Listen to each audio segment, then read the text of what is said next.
Bagi yang mau latihan komunikasi bahasa Inggris dalam 8 sesi, bisa lebih mandiri untuk mahir bahasa Inggris, tolong hubungi saya ya.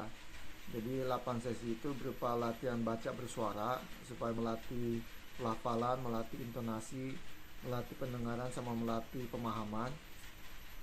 Dan abis itu juga latihan PR menulis itu memaksa kita untuk menambah kosakata, terus juga memperlancar komunikasi kita sendiri karena kita berkomunikasi secara internal dulu ketika kita menulis. Jadi 8 sesi pertemuan untuk latihan baca bersuara dan lain sebagainya itu, dan juga untuk PR menulis itu biayanya saya tetapkan 1 juta ya. 1 juta.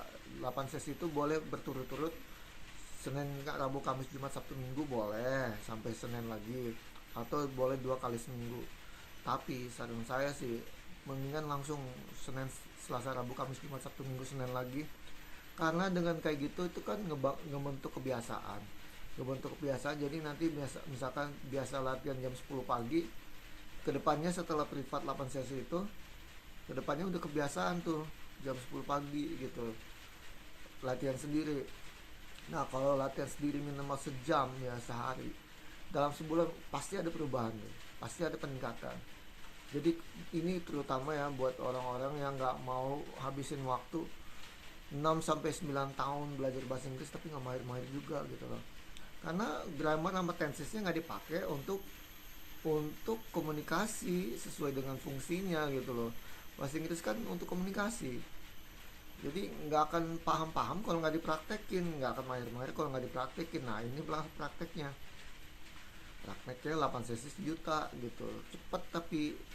Nah kalau memang lagi bersaing sama orang lain, lagi bersaing sama robot, sama AI, ya udah kita tuh harus makin cepat mahir bahasa Inggris. Tapi sebenarnya nggak ada persaingan sih sebenarnya. Rezeki tuh diatur masing-masing gitu loh. Cuman kita memang harus bisa lah bahasa Inggris minimal selain bahasa Indonesia gitu loh. Kalau nggak bisa bahasa Mandarin sama Rusia ya gitu. Kalau bisa bahasa Mandarin atau Rusia ya udahlah gitu, nggak usah bahasa Inggris lah. Tapi kalau ada bahasa Inggris lagi lebih lebih mantap lagi, karena gua kemarin lihat ada lowongan kerja kalau bisa menerjemah bahasa Inggris Mandarin sama bahasa Inggris Mandarin sama Indonesia itu gajinya antara 8 sampai 20 juta loh, bayangin aja tuh. Oke. Oke guys. Jadi bahasa Inggris itu emang seharusnya semua orang bisa, cuman gara-gara sistem cara ngajarnya yang nggak benar, jadinya orang males gitu. Nah ini gue ngajarin supaya orang tuh suka gitu loh, karena memang bahasa Inggris itu memberdayakan diri sendiri, memperkaya kita gitu loh secara ini, dengan ilmu dan keterampilan. Nah dengan ilmu dan keterampilan itu kita praktek mendapatkan pengalaman. Nah pengalaman itulah yang mendatangkan berkas termasuk cuan. Oke guys, thank you.